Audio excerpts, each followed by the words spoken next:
On August 7, 2020, officers Jordan Horn and Dalton Martin of the McDowell County Sheriff's Office of West Virginia visited the 66-year-old named Donnie Harrison and his wife Ventress, who is 63, as they were sitting on the front porch of the house, which was rented from the ex-military officer named Jason.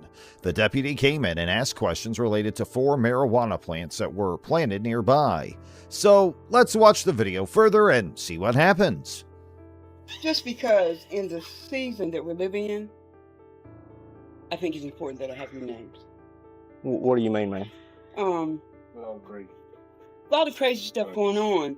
When the law enforcement officials came to the Harrisons' home, the elderly woman greeted them by saying season before inquiring about the officers' identities.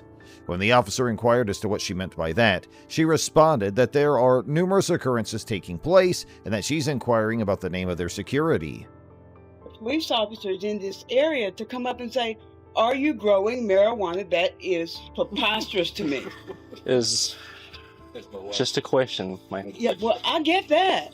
She gives off the impression of being irritated as she asserts that the officers from the surrounding area came and questioned them if they were growing marijuana there, which the speaker finds to be a ridiculous request.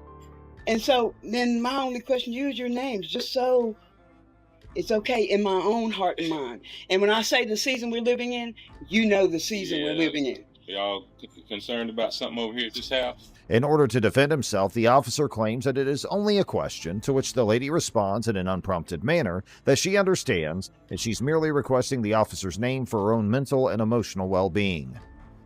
This house? No, that house. Yes. What's the problem? Who lives there? Mr. Ferguson? He's probably there now. He's 79. Okay. Jason, the owner of the residence, interjects himself into the conversation and inquires of the police about whether or not they checked the other house, where the police will inquire about the person who resides there by asking for their name. All right. What's your name, sir? Jason Tart. Jason Tart. Tart. And what do you mean by the season we're living in, ma'am? Sir. What do you need? You got any questions for me? No, I'll collect some information from you in a minute, your name and date of birth and such. The lady responds to the person who's living in that house. What do you need my information for? You own these 2 homes, correct? What Okay, these 2 homes got to do with that? These 2 homes is near that marijuana grow, so I'd just like to have your name. You know how many people go through here? I understand. That's not going to...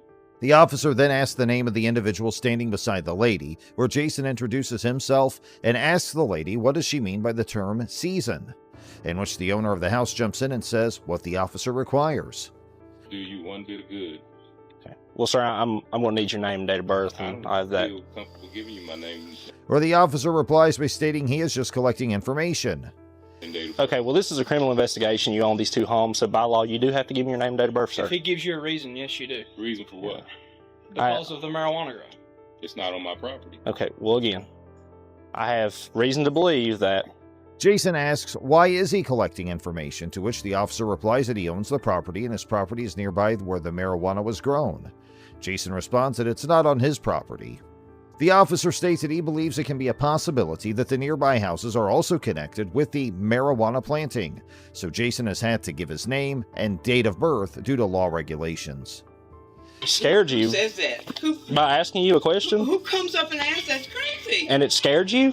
I'm trying to understand what... It scared you by me asking you a question. Growing marijuana? And that's a question. To say somebody scared you because they asked you a question is ridiculous. That's preposterous. Go ahead and give me your name, sir. Wait. First name. It's ridiculous to you, sir. Yes, ma'am. But it's not ridiculous. Your first name. I'm not giving you my information. Sir, if you refuse to give me your information, I'm going to arrest you. That's fine.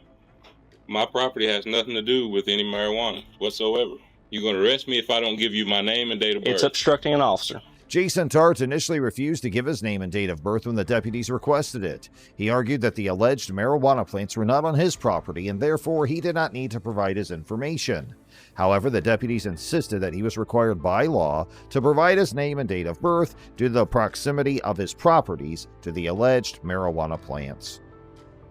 No, I'm hindering you from doing your job. Really going out off the Yeah, deep this is end. how you guys. This is bad. This is 112 control. this is how you operate. This is a wrap. I'm hindering you from doing your That's job. why I needed their. Y'all need to go inside. Again, you two go inside. Go inside. I'm afraid. Go now, inside. to tell you the truth. Go inside. On my own porch? No, go inside as of right now. Tell me why. Go inside. What are you doing? Step off man? the porch. Step off the porch. I'll step off. Go inside. What are you doing? This is unnecessary for Sir, you to be go doing. inside. He's standing on his own porch. Go inside. During the interaction, when Mr. Harrison began filming the encounter between the deputies and Mr. Tart, Deputy Martin forcefully pushed the Harrisons into their home. He specifically pushed Mr. Harrison into the doorway and closed the door behind him, effectively preventing him from continuing to record the incident. Come on. Look, Walk. man, don't listen. Sir, You don't stop. have to listen, You're man. being recorded. Listen. This Just is walk. listen. Walk.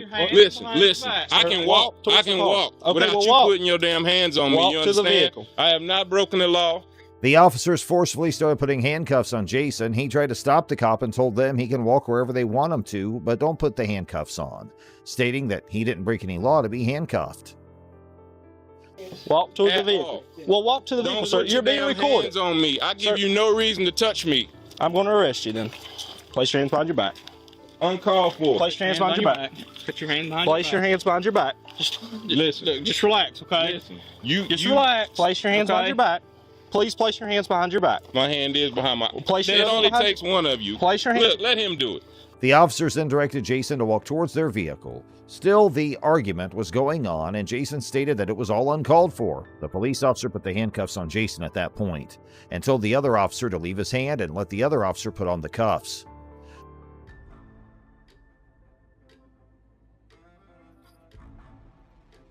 He owns two properties right here on this Fabulous Drive road.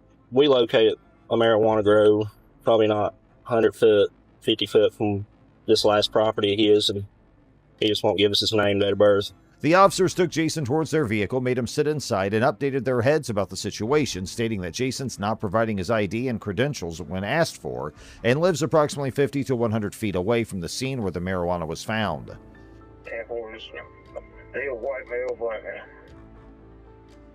Black now. The person on the other end asked about Jason's appearance, and when heard that he was a black man, the officer put marijuana inside the car's back as a piece of evidence, due to which Mr. Jason was charged with obstruction of the law officer, but the case was allegedly dismissed as the prosecutor on October 2020, as Officer Martin failed to appear in front of the court. The statement highlights that despite the potential challenges posed by qualified immunity, it acknowledges that the deputies did not behave in a professional, calm, and polite manner throughout the encounter.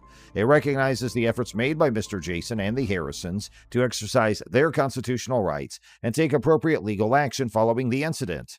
The statement commends their courage in initiating a lawsuit after their rights were infringed upon. It expresses curiosity about the outcome of the legal issues involved and how they will be resolved in the future. Being you have no authority or jurisdiction over me is for me to get out of my private automobile and talk about what I just told you. And you can show me your passport. You got my passport, I dude. don't have your passport. Those gentlemen do have my passport. The Highway Patrol do. Okay. Highway Patrol, how about bring the passport so I can read it to the sheriff? Could you be so kind? So, if you come out and explain to me your passport, I'll hear your side of it. You've already heard my side. I've already told you my So you side. can explain your passport to me. I don't need to explain it. You should know this as a LEO, shouldn't you? I've never seen your passport. The interaction begins with the officers informing the man of his violations and requesting him to step out of the vehicle for a conversation. However, the man asserts his rights and refuses to cooperate, citing that he has no obligation to comply with the officers' demands. He claims that as a United States national, he is not subject to their jurisdiction and asserts his right to freely travel. So ask them gentlemen politely, sirs, highway patrolmen, may I please have my passport to read to the sheriff? They're not going to give it back to you until... They're not going to give it back to me. So you're telling me the highway patrol in Wyoming has stole my private property? Is that what you guys are telling me? You can claim... No, it's not a claim, sir. That's another matter of fact of law. Does that passport belong to any of you? Does that passport belong to any of you? The answer is no. And if you're not giving that back to me, which is my said possession, what is that called? What's that called? As LEOs, you should know what that's. Let me know. That's called theft. Okay? However, throughout the exchange, the man repeatedly challenges the officer's authority and attempts to educate them on what he believes to be the law. He references legal precedents and quotes various court cases to support his argument. He insists that the officers are acting as private entities rather than representatives of the government. He also accuses them of being revenue collectors for a foreign corporation operating under statutes and codes. No, it is not. Yes, sir. What is possession? It is property. What is possession, I'm sir? not going to argue with you, sir. I know you can argue with me because you don't know the law. Possession is 9/10 of it, correct? All I said was... All I said... When I stopped you, I didn't say you're getting a ticket. I never said you're getting a ticket. I just want you to step out so we can talk face to face. We are talking face to face. Out of your vehicle. No, I'm not getting out of my private automobile. This ain't a vehicle. Tensions escalate as the man resolutely refuses to comply with the officer's requests. The officers, growing increasingly frustrated, warn the man that they will forcefully remove him from the vehicle, even breaking the window if necessary. The man counters their threats, proclaiming that he will not allow his rights to be violated and his private property be damaged. Barris, B-E-R-R-I-S. B-E-R-R-I-S. It's in the passport you stole. Okay, we didn't steal your passport. Well, then may I have my passport You'll get back? everything back. What I need you to do, okay, so I'm going to tell you. Okay, so you're driving without a driver's license, you're speeding, you don't have plates on your vehicle. Okay, so what I'm going to do, I need you to get out of the vehicle to chat with us. Otherwise, I'm going to ask you to get out of the car. So right now I'm asking you, will you please get out of the car and speak with us? No, I will not. Okay, I'm going to tell you to get out of the car. You need to get out of the car right now. You're being recorded. That's fine. Okay. And under what authority are you demanding an American state national to get out of this vehicle when I don't have to prove any kind of... I am not in your corporate bylaws. I don't need driver's licenses. That's fine. The conversation becomes heated with both sides firmly entrenched in their positions. The man accuses the officers of theft, claiming that they have unlawfully confiscated his passport, in which the officers ask the man to come out of the vehicle, which he denied to do. I've already helped you. I've educated you about the law, but you're not listening. Okay. You're not accepting the facts, okay? Now, I'm going to ask you one more time. I would like my passport back. I would like to get on my way. I have critters with water freezing. I really don't have time for this. Okay, sir. I'm telling you, if we have to, we will break the window, unlock the vehicle, and pull you out. Do you want it to get to that, or do you want to come out and talk to us? Okay, so you're threatening... The man emphasized the urgency of the situation, stating, "I have critters with water freezing. I really don't have time for this." Attempting to resolve the issue peacefully, the individual warned the other person that if necessary, they would resort to forceful measures, to which the cop said, "Sir, I'm telling you, if we have to, we'll break the window, unlock the vehicle, and pull you out. Do you want it to get to that, or do you want to come out and talk to us?" You guys admit that you have no authority over me. We can't do that, sir. Well, I'm sorry you can't do that. Okay. Well, but I am not going to allow you to violate my rights to travel. I will not allow you to damage my private property. Okay? I'm telling you right now. I don't want to damage your private property. That's what I'm saying. Right. I don't want to at all. Okay. All I want you to do is get out of the vehicle so we can talk. That's it. That is it. And I won't damage your private property. Nothing. That's not happening. Okay. I don't have to get out of this vehicle. Okay, so why are we coming to this? Why are we butting heads there? Why don't you? Because you guys are not listening to the matter of fact of law. That's why. To the matter of fact of law. It's called the matter of fact of law. Okay. The man didn't let his guard down and demanded to return his passport and challenges the officers to admit they have no authority over him. Yes, sir. Can I do for you? All right, sir. Here's your passport back. Can you roll it down a little bit further? You just want me to slide it in there? Just slide her in here. Okay. So this is back. Did you already pull those out? Okay. Free to go for now. Okay. What'd you do to my car? We didn't do anything to your car. Okay, I got it on film here. Okay. There's nothing sabotaged on my private vehicle. There's nothing sabotaged on your vehicle. Relying on the intervention of the sheriff's department, the individual expressed their trust in their involvement. They mentioned that all parties involved were gathered together for a discussion. The individual noted that a young officer approached them with their passport and handed it to a higher-ranking highway patrolman. Then the man respectfully addressed the officer, asking, "Yes, sir, what can I do for you?" The officer returned their passport, and the individual requested them to roll down the window a bit further for the return.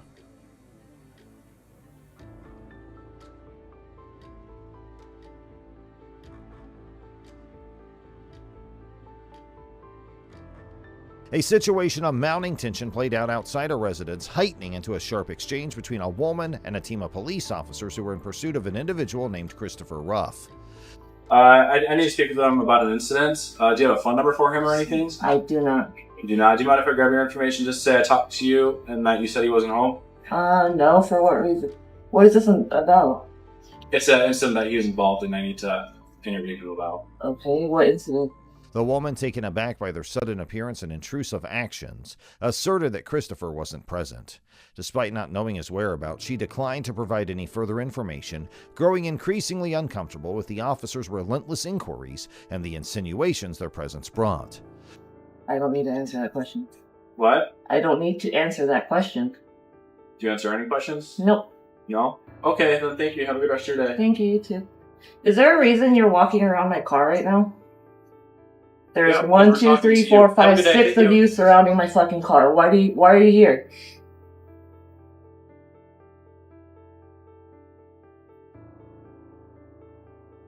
Regardless of her distinct assertion that she lacked any useful information, the officers carried on with their questioning, they initiating photographing her car and circling it in a manner that she found threatening. So I talked to you earlier and you said it wasn't your car. I didn't say that, you liar.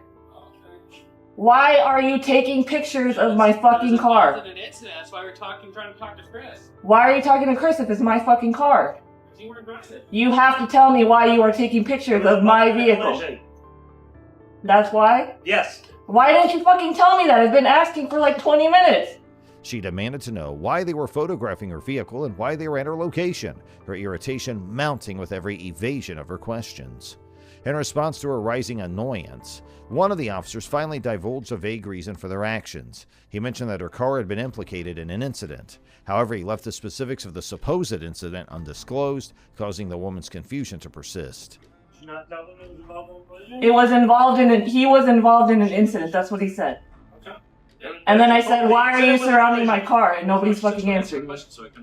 You tried to talk to me earlier and you said you didn't want to talk about the car, so how are we supposed to know you? I didn't say that. What are you talking about? I'm recording right I now. was involved in a collision. Would you like to talk to us about that now? What collision? I wasn't driving the car. She denied driving the car and asserted that it had been parked there the whole time. The woman defended her rights vocally, challenging the officers' actions and their refusal to supply clear explanations for their conduct. Despite their assurances that she wasn't receiving any kind of citation, the continued presence of the officers and their invasive actions cast doubts over the authenticity of their claims. Okay. It's been parked here. What do you need?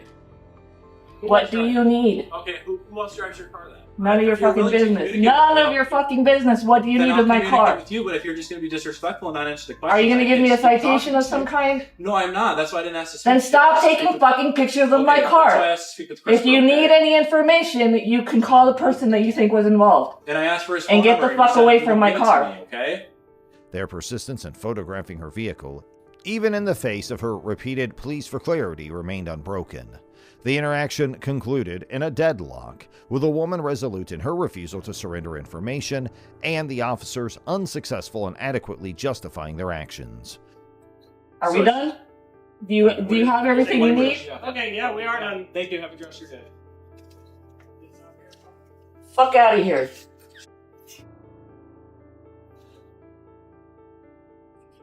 A routine police inquiry had escalated into a tense standoff, leaving a trail of unanswered questions and a residual sense of discomfort.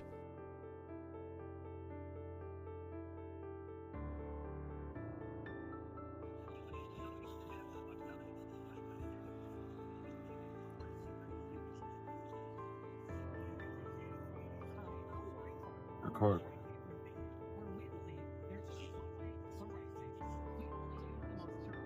What's up, buddy? What do you want? Any weapons in the vehicle? What do you want? Weapons in the vehicle? You just pulled me over. What do you want?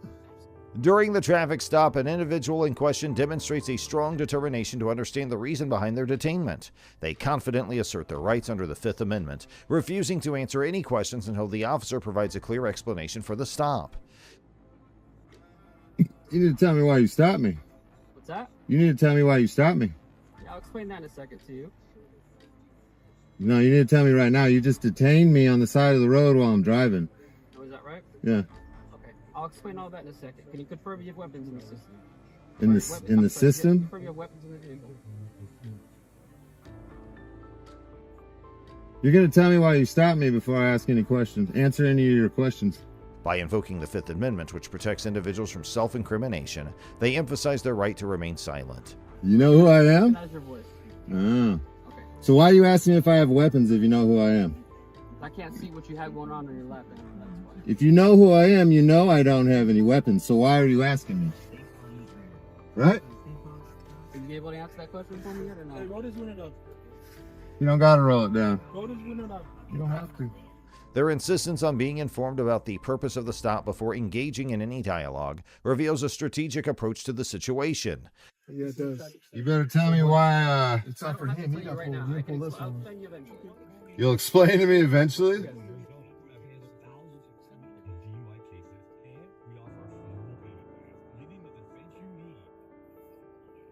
I want to know why I'm stopped.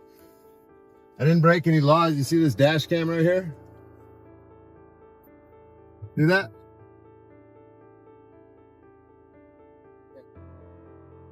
They emphasize the importance of the officer's obligation to state the reason for the stop, seeking transparency and accountability from law enforcement.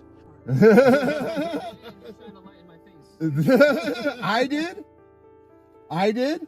I'm driving the vehicle. I did that? Can you confirm there's weapons in the vehicle?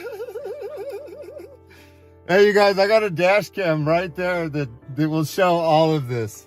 This is excellent. Share this around. This moron knows who I am, and he's asking me if I got weapons in the car. By prioritizing their right to know why they were stopped, the individual establishes a foundation for challenging the legality and validity of the encounter. I don't have to answer questions. You know what the Fifth Amendment is? Stand by with me. Hey, I just want you to understand that for a traffic stop, when we ask, if a police officer asks you if there's any weapons, you have to say if you have weapons or not. Do you know what the Fifth Amendment is? Okay, all right, I want you to understand. Do you know what the Fifth Amendment is? Yes or no?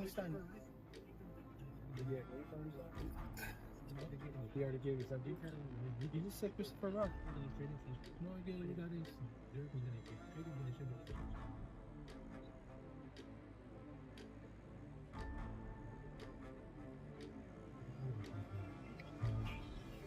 Hit the like button, you guys. Share this. Their assertiveness not only showcases a firm understanding of their rights, but also challenges the authority and discretion of the officer. By putting the burden of explanation on the officer, they aim to ensure that the stop is based on legitimate grounds rather than arbitrary or discriminatory motives. This interaction exemplifies a proactive approach to asserting one's rights during police encounters, highlighting the significance of accountability, transparency, and adherence to proper procedures in law enforcement.